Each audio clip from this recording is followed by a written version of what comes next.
Nasakmit sa otoridad ang kaping 21 million pesos sa kantidad sa smuggled nga sigarilyo nga nakumpiska sa usa ka bangka sa kadagatan sa Ulutunga, Zamboanga, Sibugay.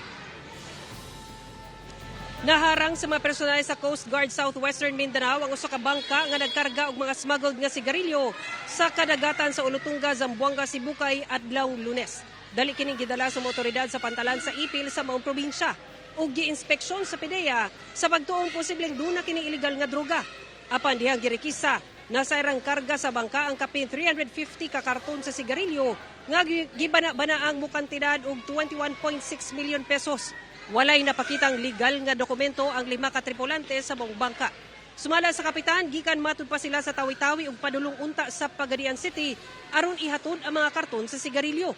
Sa karon gikustodiya na sa Bureau of Customs 9 ang mga sigarilyo, lakip ang 5 ka mga dinakpan nga posibleng mag-atubang og kasong paglapas sa Republic Act 10863 o Customs Modernization and Tariff Act.